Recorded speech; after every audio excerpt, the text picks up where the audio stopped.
I want to enlist you to be part of the solution. Yeah, that's why we're here. I'm white, and I've got everything I need.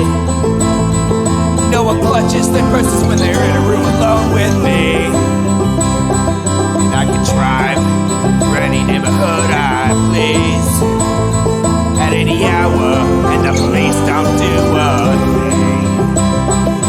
So if I see a penny on the ground, I leave it alone and fucking flip it. I'm a straight white male in America. I've got everything I need.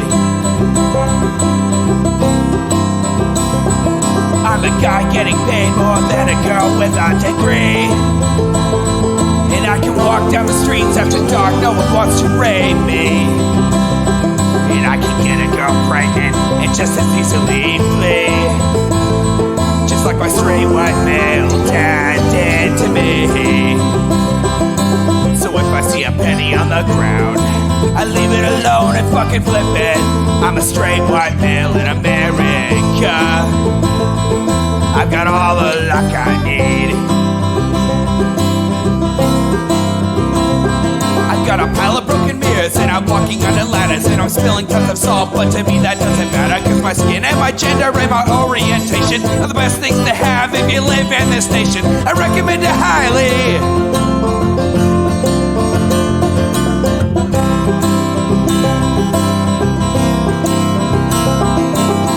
If I see a penny on the ground, I leave it alone and fucking flip it. I'm a straight white male in America. I've got all the luck I need. Shit's gonna work out for me, cause I'm a straight white male in America. I've got all the luck I need. Hey everybody, welcome to the Intellectual Dollar Tree. We do this show live every Wednesday, usually at 7 p.m. Pacific, but the heat wave has caused us to push this back to 9 p.m. Pacific. And no, HK, you cannot actually air condition a two-car garage. Oh, jeez. I couldn't imagine being there right now. That's fine. The fucking door's open. There's fans. It's not too bad. Anyway, before we get started, tonight, if you were, I know it's September and you want to support the stream and stuff, but Ina from Polite Conversations had what I would call a serious family emergency. And if you just type bang polite in the chat, you'll get information from her GoFundMe. I don't want to tell you what happened because it's not my place to do that. And we'll make sure there's a link in the show notes. The first episode of the Intellectual Dollar Tree was a conversation that Ina had with Sam Harris. And I was just about to have her on for an interview, and then apparently this went down and she had to cancel. So she just put out a pod today about what happened, and she shared a little bit on Twitter about it. So yeah, if you have a few bucks, definitely send them her way. Her and her family could certainly use it. So that's it for me. I'm Gay Dave, and you can find me on Grindr. And I am HK Perrin. You can find me on Twitter at HK Perrin. And you can find me right here on Twitch, on the IDT, obviously, and on my own gaming channel called Sylphweed. And if you're talking to someone in the chat named Sylphweed, that's me. Great. So sometimes we go a little off the beaten path on this show, and I thought this was a real good one. This kind of came across my feeds again because there was a documentary about it that someone was talking about. We're obviously not going to watch the documentary about it. In 1968, before the Democratic National Convention, Gore Vidal debated William F. Buckley, and it was a fucking shit show. And we're going to watch that. It's real interesting. 1968 was a really important year in American politics, especially for the Democratic Party. There was a lot going on, and this is a good watch. And we'll be able to see parallels, especially in what Buckley is saying, with what some of the intellectual dark web people are saying, and with Gore Vidal, we'll see sort of parallels, basically with some of the criticisms that are leveled at the intellectual dark web people. So. If we're definitely rooting for Gore Vidal here.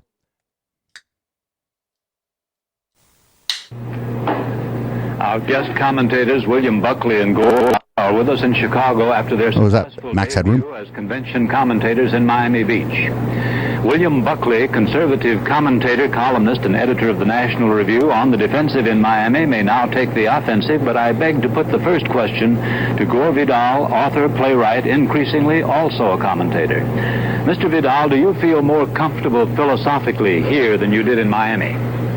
Philosophically, I wonder if that word will ever be used again while we're here in Chicago. I feel more at home in a way. The Miami Beach was a sandbar with a drawbridge and a rather homogenized convention. This place is, as Mr. Buckley proposes, a shambles. It's a police state. One's aware of the horrors of the world here, the smell of old blood, the shrieking of the pigs as they're slaughtered in the morning. All this reminds one of life and death. And I think the conversations that are going on now about Vietnam, to me, seem to be particularly urgent, and philosophically, two sides are being pretty well represented. The camera guy is drunk. I think I do feel home in a way, but not happy. Mr. Buckley, what do you think will be the main weaknesses the Democrats will display here in convention assembled? I think that the principal weakness of the party at this point is the collision between its ideology and the practical consequences of its ideology.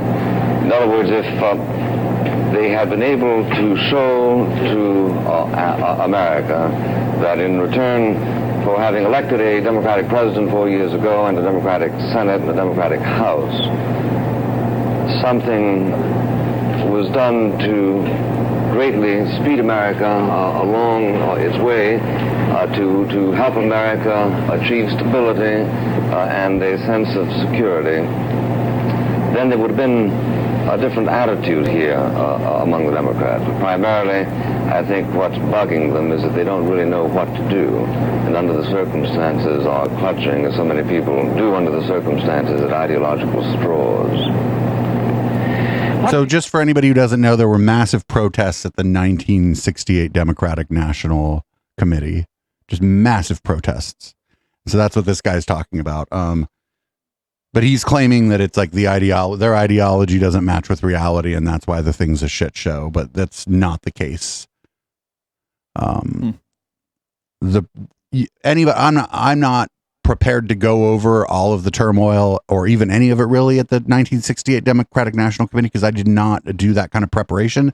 Anybody can look that up though. There was a lot going on, and this guy's going to try to take advantage of it in this debate, and I don't think he's going to do a very good job of it because Gore Vidal is smart. In effect, you mentioned the Czech crisis a while ago. What effect do you think the Czech crisis is going to have on the two parties? Well, it ought, I should think, to have at least this effect, to convince us that the romantic politics of convergence, the politics that presuppose that the Cold War, as Senator McCarthy put it last April, is, quote, over, are, as I say, politics of romance, that the real world isn't behaving according to that particular paradigm, and that under the circumstances, the leadership which presupposed the separatism of the satellite states is a leadership that made certain false assumptions of critical strategic consideration. I should think that those who view the disaster in Czechoslovakia wonder whether or not the Democratic Party has in fact achieved a foreign policy which has aided the humanitarian impulses of the liberalizing forces behind the Iron Curtain. Mr. Vidal? Well, in actual fact, there's nothing that the Democratic Party can do about the Czechoslovakian affair any more than there's anything the Republican Party can do about it. Great empires behave badly. I think you could equate, if you wanted to, the Soviet intrusion into the affairs of Czechoslovakia with our own caper in the Dominican Republic when we moved in there against a government, a possible government of which we thought we might disapprove and didn't want it so close to home. Empires behave this way, they behave very badly. I don't think anybody's happy about what's happening in Czechoslovakia, but the Democrats can do no more about this than the Republicans could do anything about Hungary, despite John Foster Dulles' great talks about opening wide his arms for all defectors from the East. The one good aspect of the Czechoslovakian thing has been, in the last 5 days, the defection of the French and the Communists parties from Moscow, and I suspect this in the long run is a good deal more important than the sad affairs of one country. It seems to me that the attempt to equate what we did in the Dominican Republic and what the Soviet Union has just finished doing to Czechoslovakia is at least depraved. Depraved, like we went and fucking meddled into somebody else's affairs, and it's depraved to compare it to the Soviet Union going and meddling in somebody else's affairs. After all, the first one was us. I mean, have you met us? Hello, it was us. Like, I don't know that much about the individual conflicts, but I know that, like, by this time, the U.S. was very, very much so meddling in the fucking affairs of the South Americans. Like, very, very much so. Mm-hmm. In much the same way that the USSR was intervening in the affairs of Eastern Europe. We were doing the same fucking thing. Yeah. Well, a lot of what we were doing was covert because it was the CIA. Yeah. But that's actually... We weren't as open about it. Right. That's actually a fairly good comparison. And he's just like, oh, that's depraved. How dare you, sir? That this guy's stance is going to be, how dare you, sir? And then Gore Vidal is going to, like, give examples of and tell you why he believes what he believes of this guy. How dare you, sir? You want me to change my lights red like you got them? You can, sure. Okay. I mean, it is after 9. It takes not into consideration at all the entire history of America's intervention in foreign countries during the past 25 years. We have occupied, mostly on liberating missions, 18 to 20 countries, each one of which we have subsequently withdrawn from. In many cases, we have withdrawn from countries that have asked us to annex them. On the contrary, the Soviet Union has... Yeah, that's right. We went and fucked with, what was it, El Salvador, did he say? I forget what it was. But they actually, like, could you actually annex us? Could you colonize us, please? Get the fuck out of here. These places, after we fucked up their shit, weren't begging to become part of America. Shut the fuck up. Like, what the fuck? Czechoslovakia, which we instantly set up in the Dominican Republic. When that's Dominican Republic. The uneasy and self-serving attempt to excuse ourselves by pointing out the Dominican Republic. The fact is that the Democratic Party in 1964 issued a campaign platform, a phrase in which committed the Democratic Party to, quote, encourage by all peaceful means the growing independence of the captive peoples living under communism, and citing Czechoslovakia exactly. What have we in fact done to encourage them? Another platform plank said, we pledge unflagging devotion to our commitments to freedom from Berlin to South Vietnam. Well, it certainly isn't. He's doing a thing that people do to me now too. He's like, defend this thing the Democratic Party did. I'm like, and like the answer is, I am to the left of the Democratic Party. And in this time, Gore Vidal was to the left of the Democratic Party. He certainly didn't agree with everything the Democratic Party was doing. Yeah. And so also, like, he's like leaning in on this Czechoslovakia, now known as the Czech Republic. And Vidal already answered his question. He was like, what are we going to do about it? There's another empire over there doing shit. Because to do something about it at this time, especially in 1968, would have been to start World War III. Yeah. Yeah, I'm in total agreement with him. Like, we couldn't do anything about it. Just like it's hard for us to really do anything about Ukraine right now, because to do so might start World War III. Yeah, we certainly can't do anything directly. We're doing the best we can, like, financially. That's all we could do. Not for nothing there, and I don't want to get too far off topic because I complain at you when you do it, but that's happening over in China's neighborhood, and they're supposed to be like our trading partner. Maybe they should fucking clean up the mess in their fucking neighborhood. Is it? And finally, they say that they wanted to do everything to, quote, speed the restoration of freedom and responsibility in Cuba. Now, if in fact America can't devise a foreign policy that seeks to affect those goals, why do they bother to create the rhetoric? And why don't people like Mr. Vidal criticize it at the time? I think that's an awfully good question. Why do we continually in both parties maintain an impossible rhetoric which we cannot live up to? We have not We have not the power, we have not the will to free Eastern Europe from the Soviet anymore. Oh, and anybody who doesn't know, part of the backdrop of this is Gore Vidal was one of very few like openly gay people in the media at this time. So I didn't mention that at the beginning, and that becomes a thing towards the end. Hopefully has the will to free certain of our client states from us. So I think it's the rhetoric. I'm happy to see you're doing your homework, Bill, that you quote from the platform of the Democrats.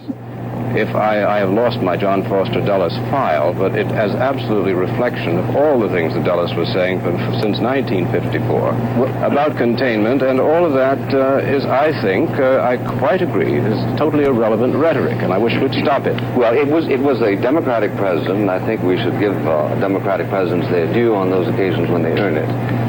That faced his fist in the direction of the communist world after the crisis. I swear that guy is being beamed up right now. But this country is not going to give way to international blackmail, and it is precisely the willingness of Republicans and Democrats. The lighting's pretty bad on him, yeah. Idealistic and responsible. Gore Vidal, being a stylish sort, was like, "Oh shit, could you point that light at him instead?" It clashes with my tie. That has contributed to what security is now enjoyed by such nations of the world as claim any country. Then may I take it, would you indeed like us to go to war over Czechoslovakia? The point is that there wouldn't have been a Czechoslovakian crisis if I had been consulted 25 years ago, Mr. Bell. What the fuck? That's Weinsteinian, right? Like, that's Eric and Brett Weinstein. If they would have consulted me, none of this would have happened. If they would have asked me, I could have solved the entire world's problems. Fucking complete. That's so Weinsteinian, right? He thinks he's going to solve all the problems. But the answer to, like, that was the obvious, like, the path this guy was going down on Czechoslovakia, now known as the Czech Republic, is the path he was going down is the obvious question is like, well, what do we do? Do we go to war? And he's just not going to answer it. He's like, oh, I would have solved this 25 years ago. Probably it's like, what would you do now, though? Right, like, but 25 25 years ago. It's now. He probably would have just nuked the Soviet Union right after World War II. He'd have been like, well, we already nuked somebody. Fuck it. But we're consulting you now, purpose of statesmanship is to abort crisis. You specialize in looking crises in the face and saying irrelevant things about how impossible it is to do anything about them. The Republicans specialize in avoiding crises. Oh, they do indeed. Yeah. Often by avoiding. Have you noticed that we haven't had any major wars when the Republicans are in? Well, but or have you not done your homework? If I may say so, no thanks to you, because you, after all, favor the invasion of Cuba, which I understand is still a basic Cuba Republican line. Well, the invasion of Cuba, which was undertaken by a Democratic administration, was unfortunately, like the defense of Vietnam, something that was done halfway, i.e. it was unsuccessful. I don't believe in bays of pigs. Oh, you don't? Well, because they're failures. I must say, right. I don't see any reason why you're not a Democrat, because there are many Democrats who enormously agree with you. There's a marvelous quotation of Hubert Humphrey in Saigon, 31st of October, 1967. This is our great adventure, and a wonderful one it is. Now, that general idea, plus the desire to contain Cuba, yes, but and in your case by force of arms, in our case by, I must say, the Democrats on one occasion with the Bay of Pigs said that they believed in the policy of intervening militarily in the affairs of other countries. I happen to think that that is an immoral and bad idea, and that has been the general line of Eugene McCarthy and now Senator McGovern. Well, this, to me, is the great debate of this convention.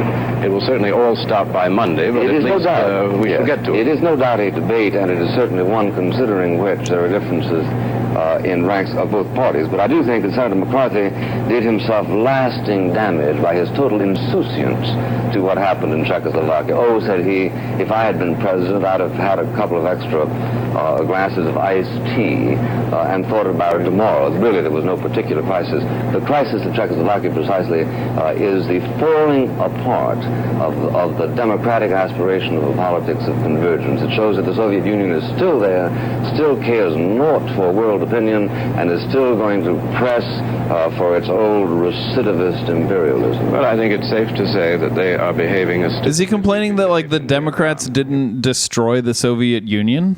I think that might be what he was complaining about. I just don't know, because what could have been done?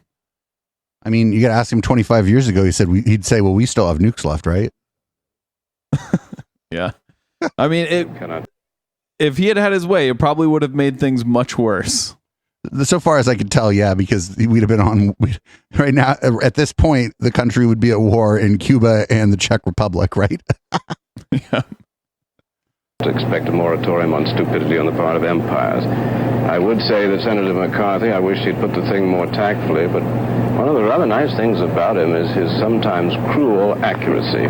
Since the president was not about to launch an invasion or an attack upon the Soviet, he said, why go to all this melodrama, when indeed we were not going to do anything? The reason, you like the melodrama? The reason why, Mr. Vidal, is because there is among decent men a tradition that dates back to the Declaration of Independence, in which the people who founded this country say that we have a concern for the decent opinion of mankind, and the decent opinion of mankind should have been mobilized 5 minutes after the Czechoslovakian thing. Wait a minute, no. But at the founding of this country, they didn't even have a standing army, so we would have been in less of a fucking position to do something on the other side of the world. Like what? Like this is nothing ever changes. It's like this calling back to the founding fathers as if they'd agree with you. Fool, they're dead, and they like had to like shit in an outhouse. They don't know anything about your life or the modern world. Like if they were lucky, they had a nice set of wooden teeth, dude. Come on. Nothing wrong with that. I mean, they did a bunch of bad shit, but like the just being of their time, there was nothing like what. I hate this shit. Whatever means are at our disposal to create pressure on the Soviet Union. Now, if you think that we are not in a position to damage the Soviet Union, you know less about international politics than even I supposed. Then even you know. The point of the fact is that the Soviet Union, for instance, is constantly running out of things like wheat. And we make it possible, we in Canada and Australia, for them to have wheat. Now, as a matter of fact, they've had an extremely good harvest and are on rather secure ground. Plus, we have lost the opinion, if you're talking about good opinion, of all decent men. We have lost the good opinion of all decent men in Europe, most of our traditional allies, of Canada, who are selling wheat to our enemy. We have about 20 seconds. So having lost, to begin with, we have lost it in Vietnam, and now you want us to regain it by going to war in Czechoslovakia. And it is also true that some people lose respect for you precisely at the moment when you should be earning their respect. I'm terribly sorry that I have to interrupt you, but we'll continue tomorrow night, and I hope we And that's the end of the Democratic platform. At this point, that's the end of part 1. Here's part 2, part 1. It's weird.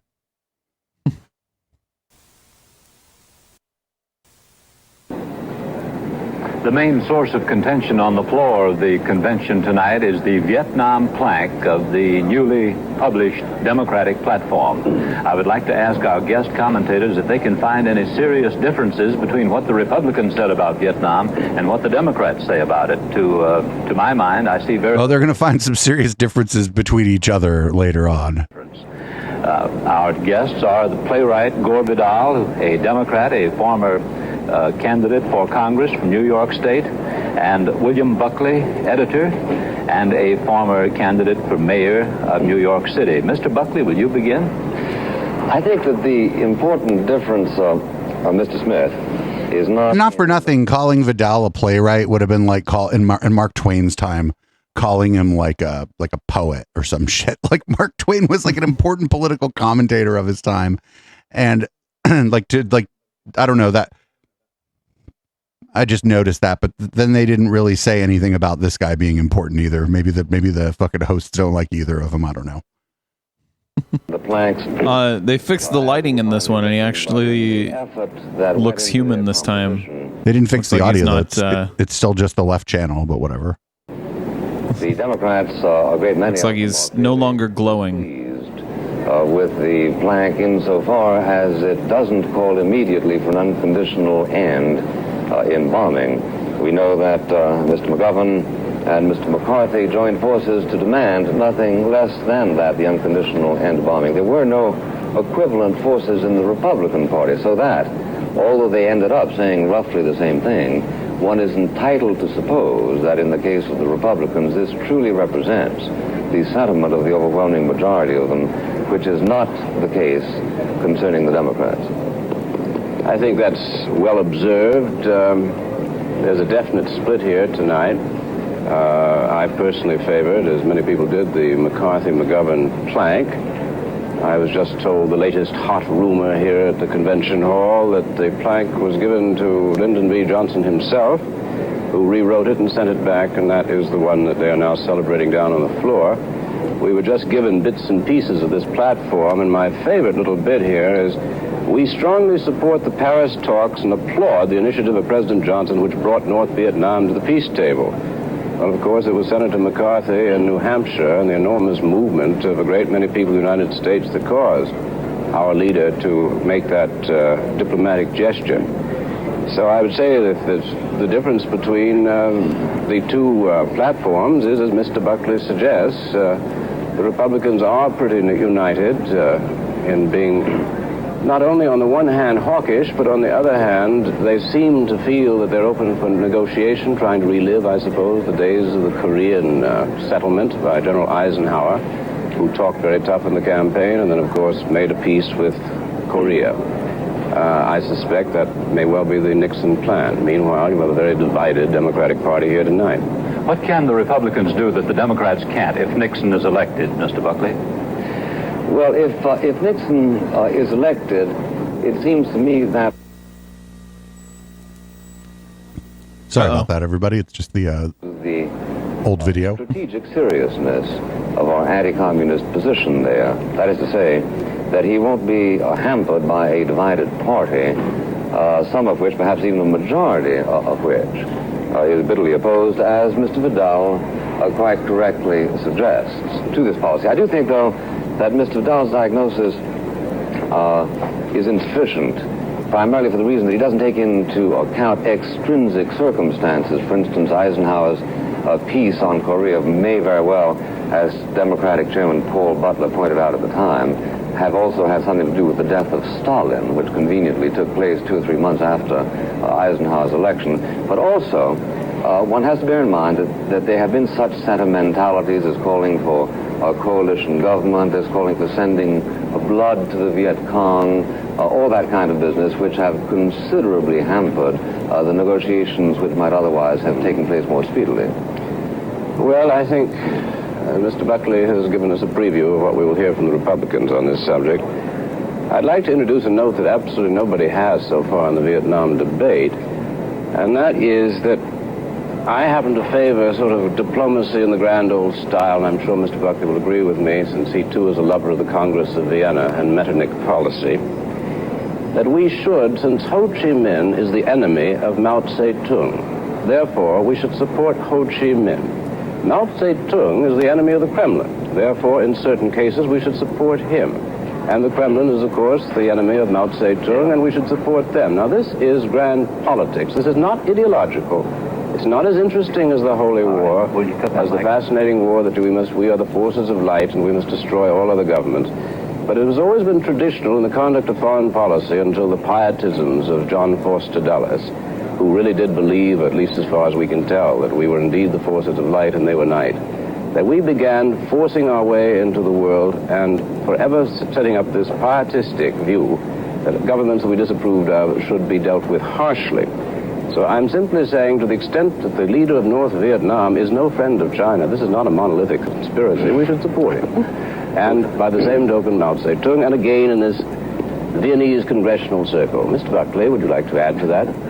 Well, Mr. Vidal's suggestion that perhaps it would be in our interest to support Ho Chi Minh suggests perhaps also that as a matter of testamentary integrity, I reveal a concrete proposal to that end contained in a letter sent to me by Senator Kennedy about 6 months ago. The PS of which was... There's like a 50 Senator Kennedys. Which one? My platform for 1968. Probably, From let's give blood to the Viet Cong to let's give Gore Vidal to the Viet Cong. May I see that, really? I think, however, that would be immoderate. In any case, I do share... Look, Gore Vidal thinks it's kind of funny. Like, the other guy would have been hella mad. If it would have been like, actually, we'll just send you to the Viet Cong. He'd have been like, how dare you? Look at him. He's like, Mr. Kennedy's notion that Mr. Vidal's idea of how to prosecute the whole situation out there, quite apart from the fact of a congruence of general policy, is marred by his sort of strange fantasies concerning the realisms of politics. I must say, I'm looking at this. What a very curious handwriting. It also slants up. Sign of a manic depressive. I did see that. Whether you forged it or not, I don't know, and I will have to have my handwriting experts, the graphologists, will have to look at it. Whoa, that guy's psycho. Did you see him? Look. Not since the Dreyfus case have we had such evidence brought into court. But it's very, very amusing and has nothing to do with the case. The fact that he was writing you letters makes me terribly suspicious of him as a presidential candidate. I will say that.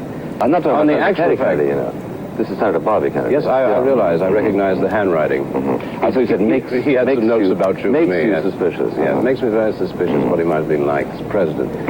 But to get back to the plank, it's been fun inspecting your correspondence, but that what matters here is that we have, in a word, lost the war.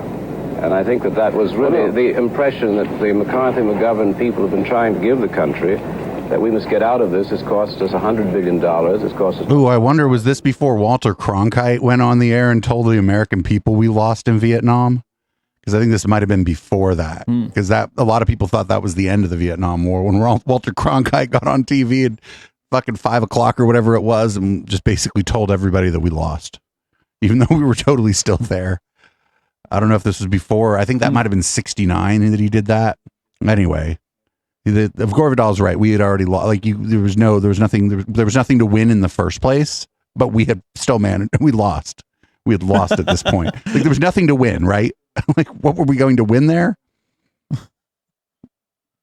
Snatch defeat from the jaws of also defeat. Yes, that's the story. The Vietnam story. They are not without point. Now wait a minute. We have nothing to gain by this war. Now wait a minute. The activity of the United States in North Vietnam cannot be categorized as genocide by anyone who doesn't accept the postulates of the Communist Party. Their postulates being, of course, that we are interested in killing people for the sake of killing people. The distinction being how many people is it necessary to kill in order to pursue a perfectly legitimate military mission. A distinction that has been honored during the past 1,000 years. But we have not lost the war in Vietnam. What we have lost is an opportunity to press that war with such weapons as are especially at our disposal. And the reason we haven't is because... Oh no! Did you hear what such weapons that are especially at our disposal? Oh yeah, no! Is he talking about nukes? I mean, he didn't say that, but fucking yikes! I mean, to even imply that as like a serious person, to even imply that as like a serious political commentator is insane. Yeah. Holy shit. We have proceeded schizophrenically, make love to the communists this side of the hemisphere, hate them and kill them this side of the hemisphere, and this doesn't... Well, now, what do you favor? Do you favor just an all-out war on communism, using nuclear weapons, as you have in the past, on the Chinese nuclear capacity? You've also favored... Yes, indeed. And something a marvelous movement called a blow for peace. You came out, you said, quote, to give a 2-hour notice to the Red Chinese that we intend to destroy these nuclear facilities, and so give the civilian, military, and scientific population a chance to evacuate the plants, which we will then proceed, pure and simple, to blow up. Yeah, this is the great statesman sitting here on my right. That is an act of war. Why with nuclear weapons? I never said with nuclear weapons. No, but you just heavily implied nuclear weapons, if I'm not mistaken, dude. Like, did this such weapons that are, what did he say? Not exclusively, that are particularly at our disposal? Yeah. It sounded to me like he was bemoaning the fact that we weren't nuking Vietnam. Like, yes, that is exactly what he was doing. Sounded like that. In my view, for all I'm concerned, the point is... Oh, well, what is the difference? Or he was essentially saying, we could win, all we got to do is nuke them. Bombs on another country. You want to change what you finished saying a moment ago. I will welcome any... In 68, we were past the event horizon of anybody ever winning a war with a nuclear weapon again. We were past the fucking, like, nuclear winter event horizon. Yeah, we could have destroyed a huge portion of the world. If we had done what this guy wanted to. I favored nuclear bombing in Red China. For the record, I did not. No, I favored you said bombing. I favored alongside a number of very serious military strategies, a preemptive strike against the nuclear facilities of Red China. And you expect really but even if you use conventional weapons and you drop them on a nuclear facility, you've just created a nuclear bomb. If you intentionally blow up a nuclear facility, there's going to be fucking fallout everywhere. It wouldn't be a nuclear fusion bomb, but it would have the same effect. At least, maybe not for as far out, right? Because the explosion wouldn't be as great. But if you lived within 10 miles of that fucking thing, it wouldn't matter to your dead ass whether or not it was a fusion bomb or just a bunch of conventional weapons dropped on like a nuclear power plant. It would likely be more radioactive material, though. So it would probably be even more deadly than just blowing up an actual nuclear bomb. And for longer too, because the shit would all be in the ground. Oh, it would be a disaster. Yep. Seriously, which was explored by President John F. Kennedy in the fall of 1963. There was, and should be thought of by all serious people who not only are against the nuclear bomb in the cafe society, dear Mr. Buckley, but in the sense of trying to do something about it. If the bad guys have got the nuclear bomb, we don't want to have it. You're both much better when you don't talk at the same time. Could we take turns? Yes, well, I would like to just pick up that point. Yeah. I would like to pick up that point. You did indeed want to drop bombs on China, which is a foreign country of enormous size. It is no business of ours, I should think, to begin a Pearl Harbor, give them a Pearl Harbor. You have also advocated the invasion of Cuba and what you call the immediate enactment of the Monroe Doctrine, something I suspect you have never read because the Monroe Doctrine ceased to exist in fact since 1917. Monroe Doctrine, for your information, happened to be dependent upon foreign powers in the United States in this hemisphere were not to be allowed, but by the same token, we would maintain ourselves outside European affairs. We abrogated that by going to the First World War. So, in effect, the Monroe Doctrine does not exist in this case. It is a laborious job to straighten out history after you've had a couple of sentences go at it. The distinction was that we would not go to Europe except at the invitation of Europe. If you will give me the name of one country in Europe where we are without the invitation of the local government, then I will say that we have violated the equivalent of the Monroe Doctrine. But the Monroe Doctrine is perfectly clear. How do we get out of the war in Alas, you have not read it. Yes. The discussions about the plank in Vietnam, how do we get out? Have we really been beaten?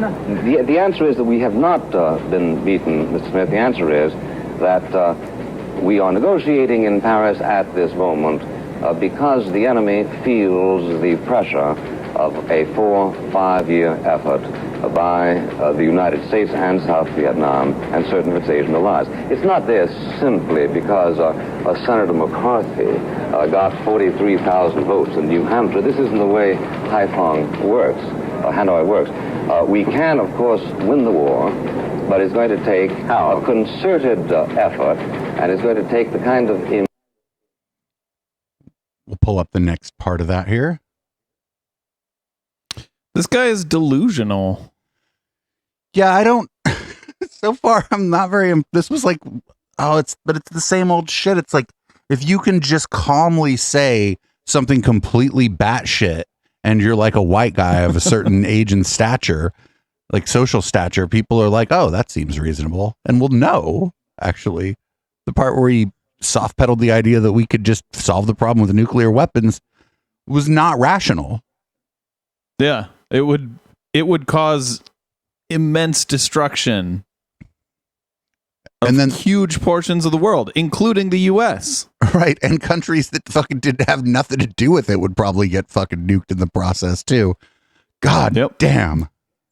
Lazily incapable of generating, as a result of the kind of erosion of purpose to which people like Mr. Vidal contribute, sometimes eloquently, sometimes not.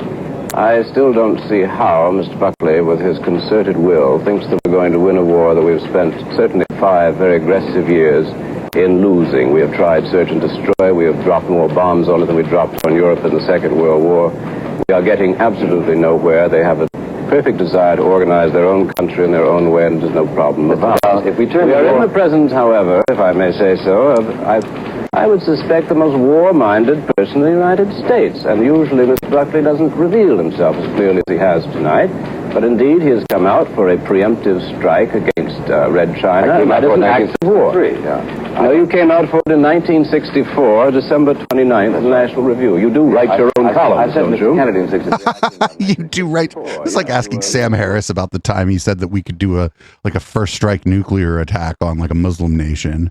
You're like, that's not what I said. And the answer to that is you write your own columns, right? Fucking good job. A little slow. Considered it in 63. The difference between consideration and proposing it. The point is, Mr. Vidal, that there are those people who are always deploring what ought to have been done back when certain other people were saying it should have been done at that moment. Now, one of these days you're going to sit around shaking and talking about better red than dead because Red China has a hydrogen bomb, and the answer will be, who was it who a few years ago thought that might have been the time, as for instance in Munich, to stop appeasement?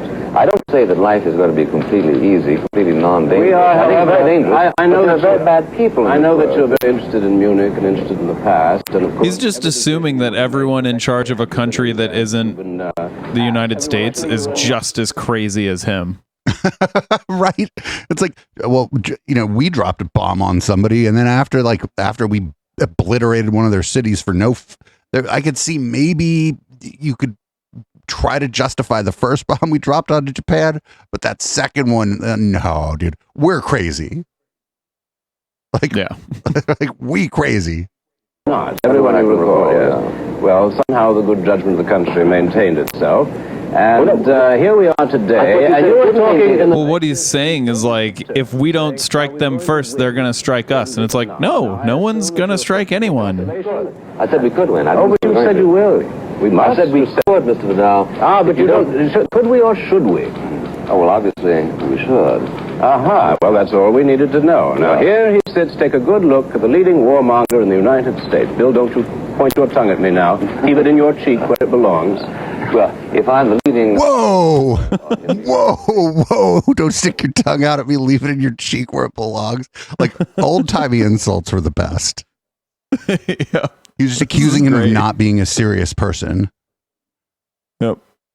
Then I am to be contrasted with you in the sense in which the majority of the people of the United States, including the leadership of the Democratic Party and the leadership of the Republican Party, belong with me, while you go to Rome and expatriate yourself. I do not. I think we should straighten this out now. I don't expatriate myself. I have an apartment in Rome, and I go there for 2 or 3 months every year to be close to the Vatican and to contemplate William Buckley and his mad activities back here. And with a they're trying to get us, Bill. Yes, and I go to an apartment in the Vatican, near the Vatican, because I got to get away from William Buckley. Fucking dope. Published in January of this year in a book the following statement: unless the war in Vietnam is renounced by the next elected president of the United States, I see no moral alternative than to renounce my citizenship, Vidal. I think which shows that we may not have anything to lose at the end of this election. It may very well be that all that we can earn is our conscience.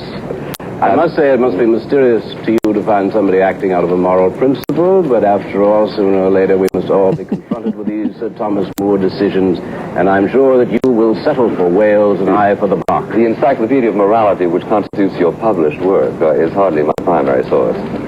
You read. Mr. Vidal, would it have been possible for any other president to have behaved differently in a decisive way from the way President Johnson did, say, in 1965? We have 2 ex-presidents, one a Republican, one a Democrat, who both say he's right. The dead president said 2 months before his death that he believed in the domino theory and felt that we should not let South Vietnam fall to the communists. I have a strange feeling that empires have their own built-in dynamism. And you may be right that with the kind of presidents that we tend to have now, who reflect the mood of a country, that it may very well be this empire of ours has been going on since 1899, when we picked Remember the Maine, which was as phony as the Tonkin Gulf Resolution.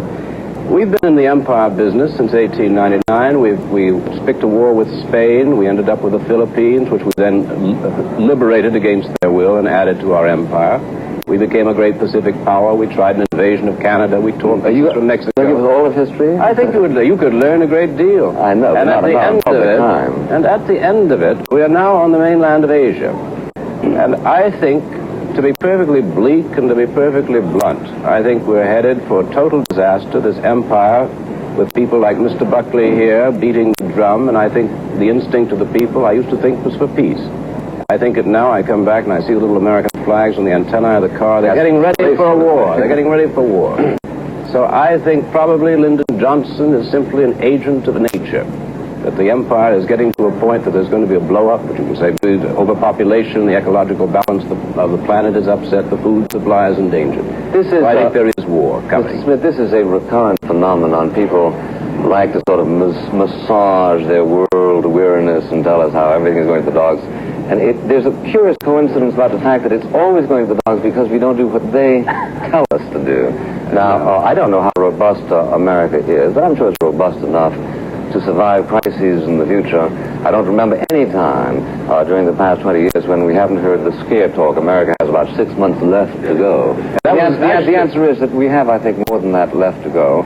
So I do think that there are signs to worry about, but a collection of that kind of syndrome is there, not in the Democratic platform of tonight. I must say, 6 months to go, Richard Nixon was the last person to do that in the 1956 election. He said, "We have 1 month to save America," said Richard Nixon. And we saved it, didn't we?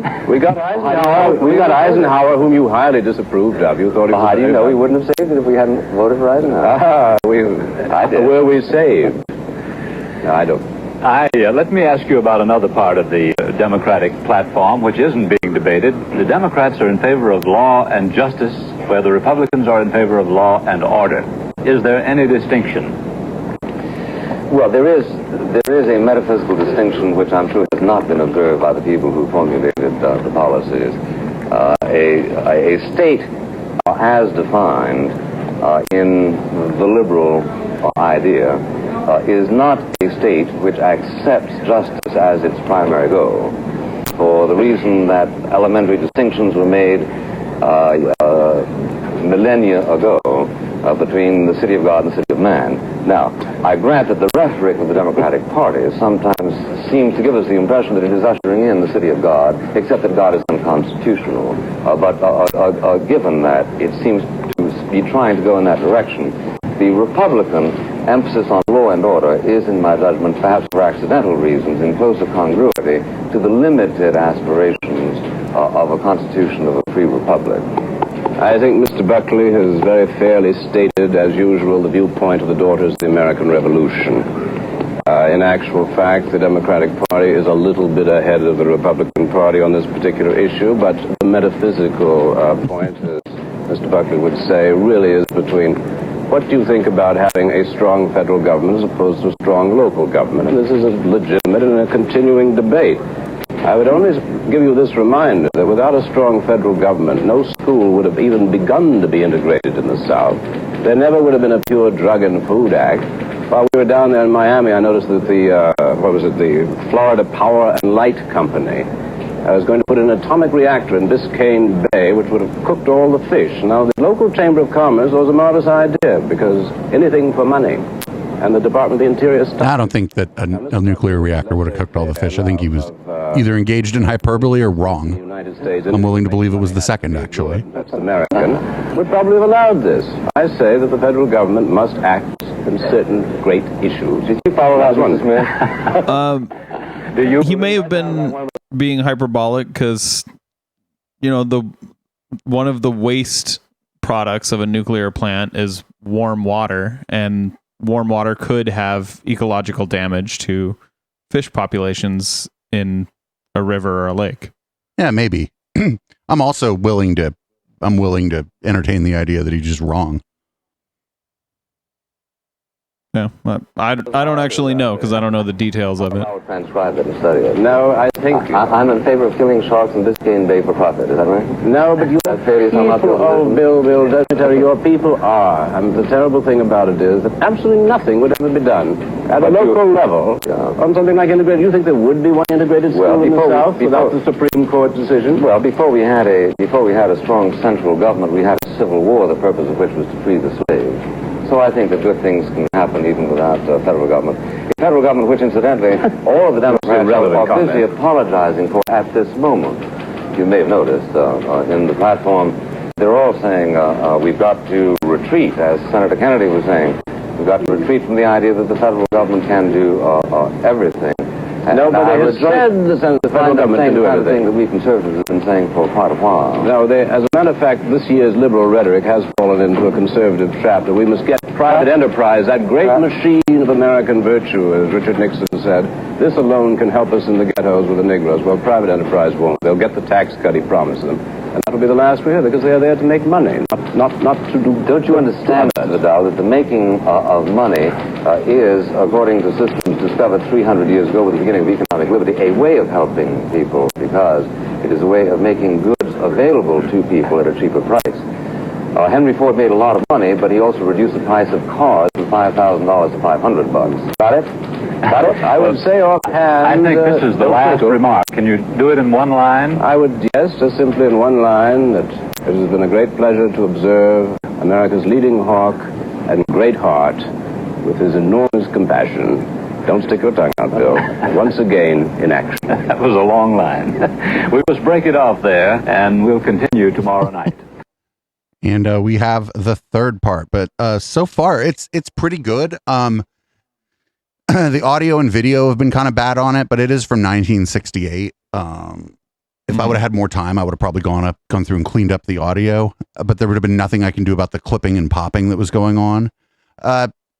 Somebody in chat had said, oh, wouldn't it be nice if we had conversations like this today? And I actually think the problem with possibly having conversations like this today is somebody like William Buckley would never talk to somebody like Gore Vidal with a moderator in our times.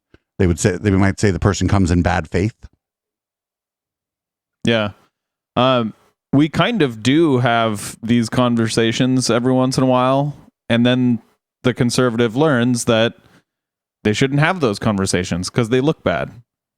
Well, not in every case, but it just depends on the subject matter and whatnot. But the other thing is, like, the version of this that kind of carried forward is this, what I call it civility porn, where it's like civility above substance almost. So like the civility of it was good, but the other thing is that this is backed up by substance, and that both of these people are actually saying what they mean. Where today we end up in these kinds of conversations, maybe where the civility is almost the goal of the conversation, and maybe nobody says exactly what they mean or whatever. And then you end up with like the Joe Rogan show or the Sam Harris show, which is like kind of a shitty facsimile of the thing that we're watching right now. Mm-hmm. So we're going to we got part 3 and part 4 to get through. The pod may run a little longer than usual, but I think we'll still get it in under 90 minutes for the podcast part.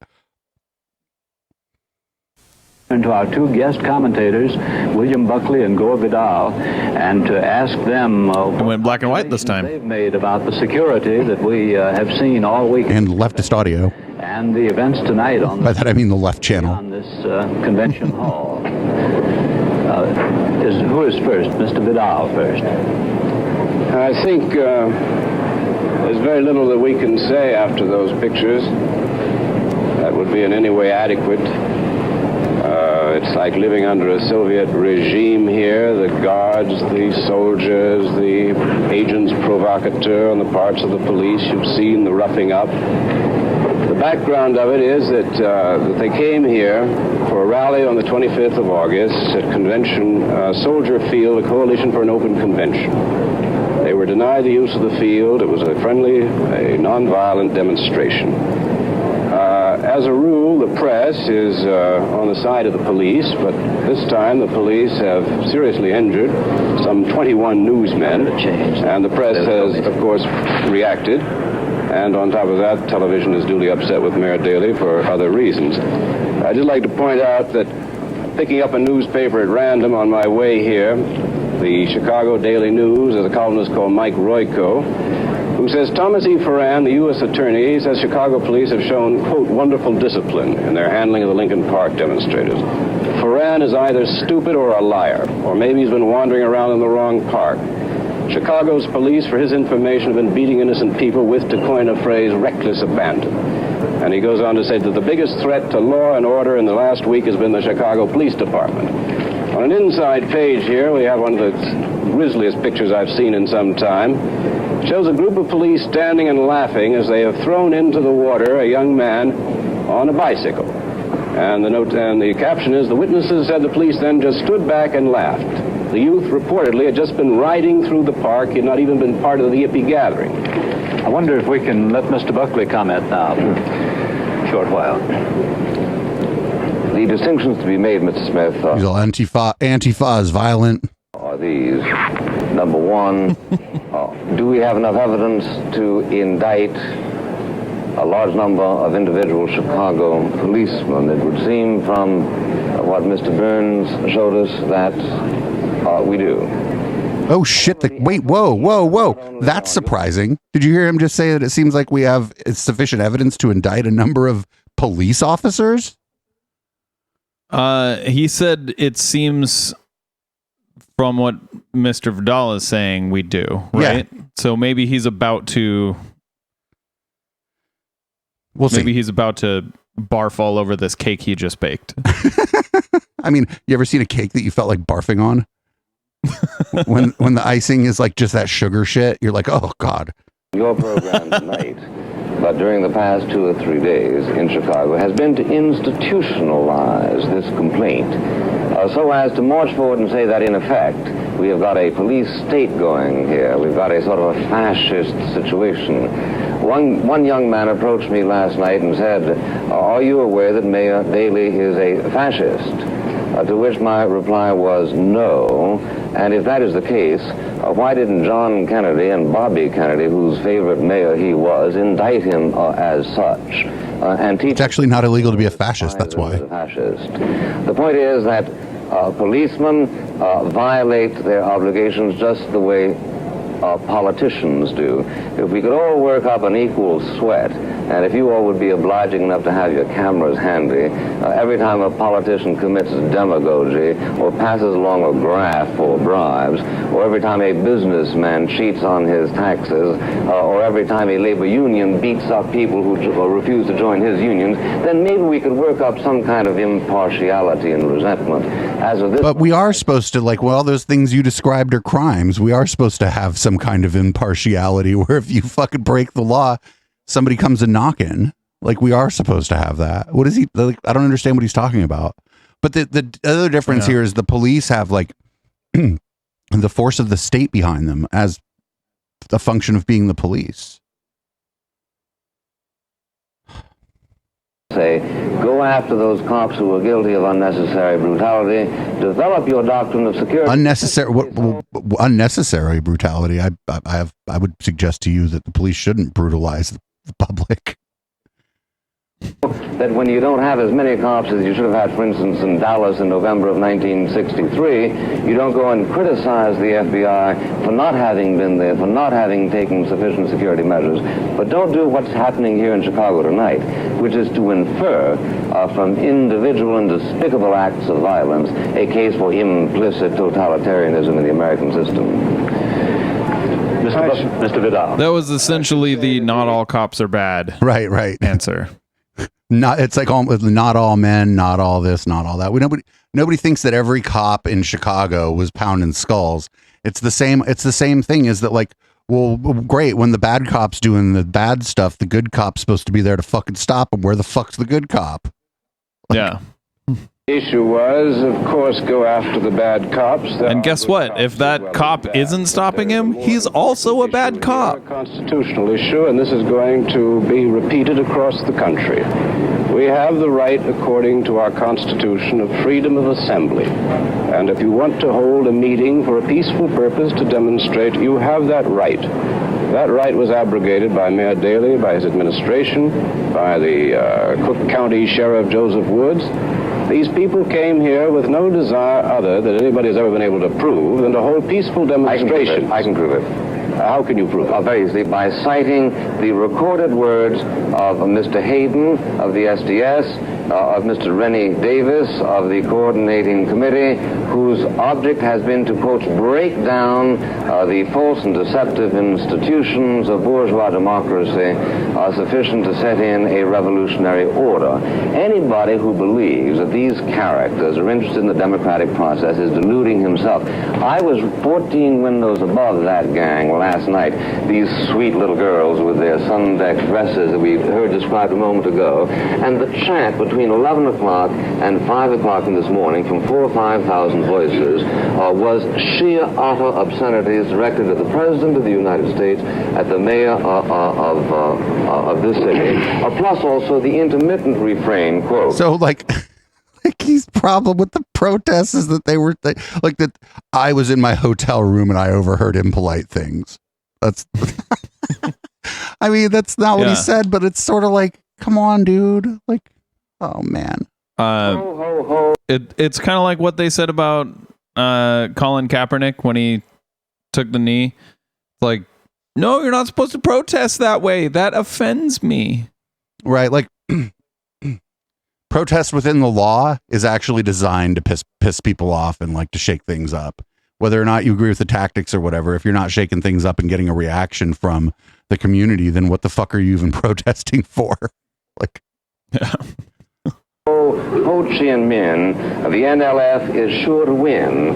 This is their way of accosting American society concerning their brothers, their sisters, their uncles, their fathers who are being shot at by an enemy to which, wrongly or rightly, nevertheless, we are fighting. I say it is remarkable that there was as much restraint shown as was shown, for instance, last night by cops who were out there for 17 hours without inflicting that's their job.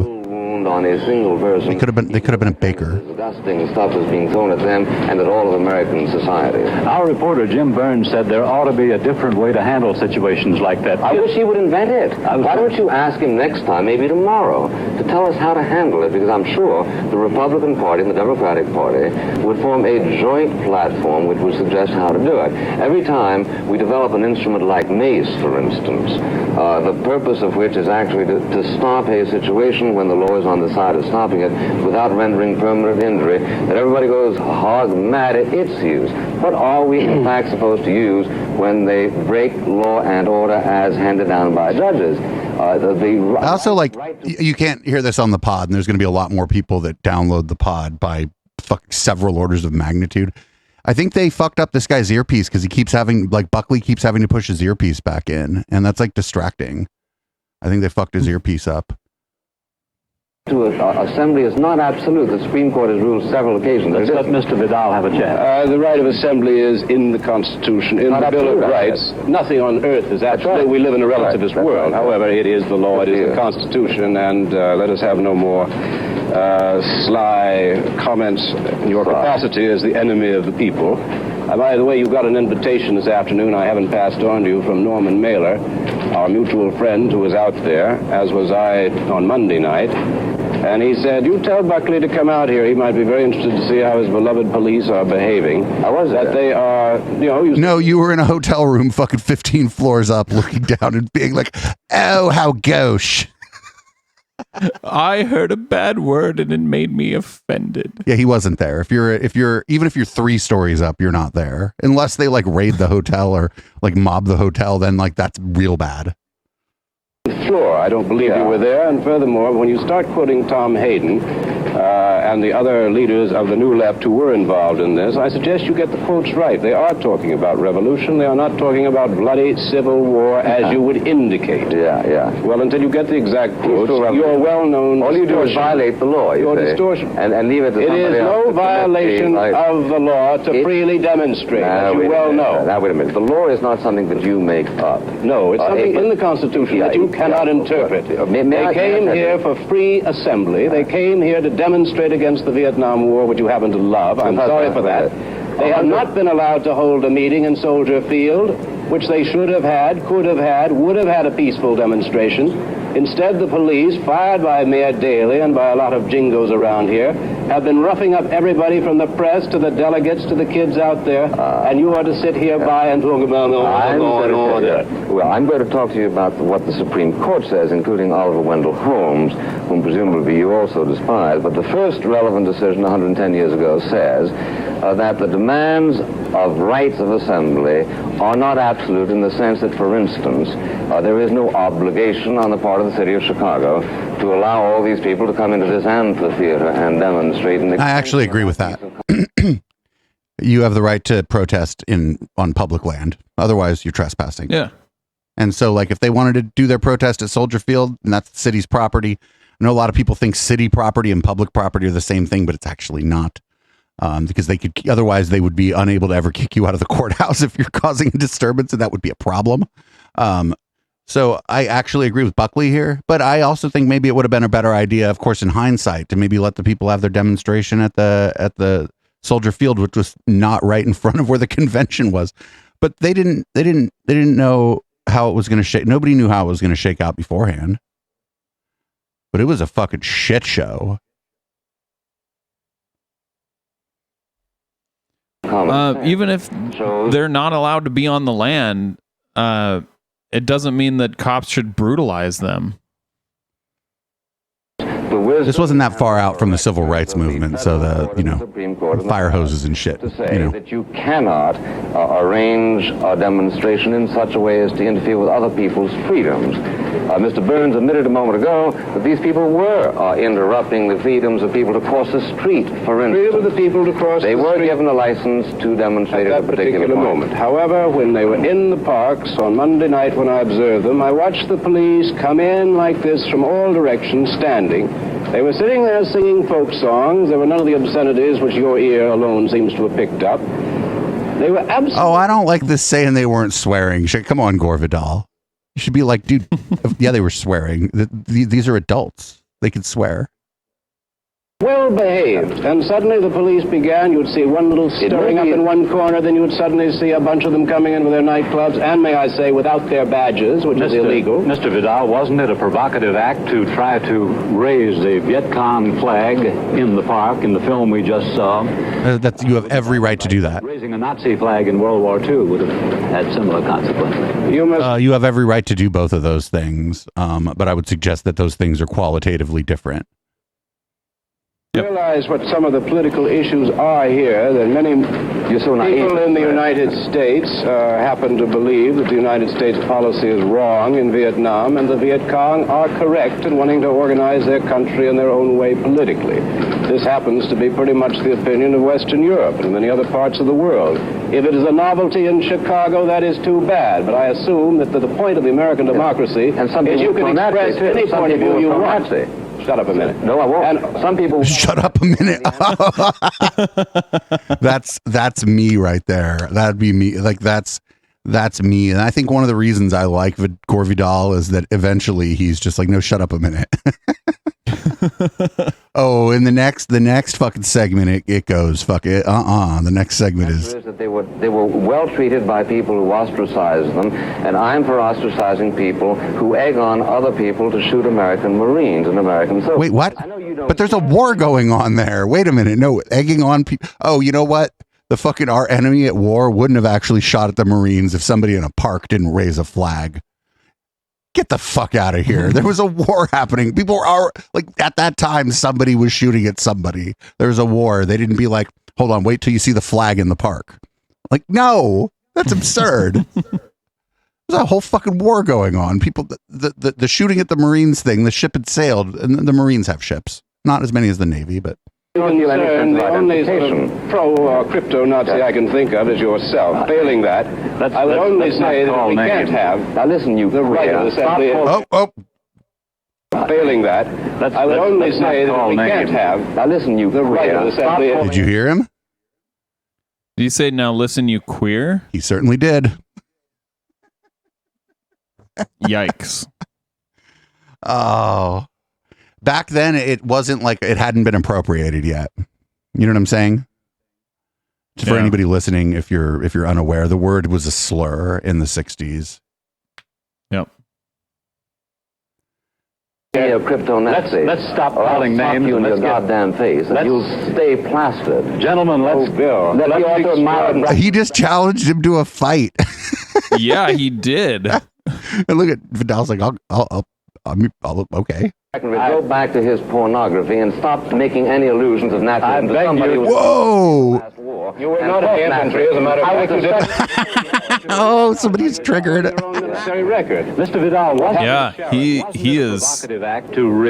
His short fuse has gone off. What the United States is doing. It is not a provocative act. You have every right in this country to take any position you want to take because we are guaranteed freedom of speech. We've just listened to a rather grotesque example of it. Now, let's not talk at the same time. Mr. Buckley. Certain acts that are lawful are nevertheless provocative. I'll give you an example. George Lincoln Rockwell wanted to go to Manhattan and stage a hate Jew rally, see? Now, Mayor Wagner you have every right to do that. The thing about that is that, like, you're not going to get a good response in New York City for that. Some people, the American Civil Liberties Union, said, well, George Lincoln Rockwell has got a right to go there under the Constitution. All right, theoretically he has a right, but there is no question that it would have been provocative. I, for one, have to confess that I would have been discreetly on the side of people who threw tomatoes and maybe something even a little tougher at George Lincoln Rockwell. Now, here's an example of a brick. What do you mean? Wait, throwing tomatoes at somebody just means their comedy sucks. Go to Manhattan and come out in favor of Buchenwald. I think that the whole point of the American system is, and this is something that a lot of people don't understand. This guy is just like super violent. Society is because I feel like he's just a sociopath. We exclude genocide. We exclude class hatred. We ought to exclude it. And whether it's fighting a Maddox here or fighting people who come out in favor of Ho Chi Minh in Lincoln Park, the whole purpose of American society is that we're in favor of people who want to be free, not in favor of people who want to despise anybody else or commit America to genocidal policy. Mr. Vidal, you... What more to say on the subject? I think we've seen is there not passions of Mr. Buckley on this issue, the infantry warrior, which he never saw a shot fired in anger. I would point out that I come back, you keep asking me, Howard, about this provocative act. There are many acts which provoke.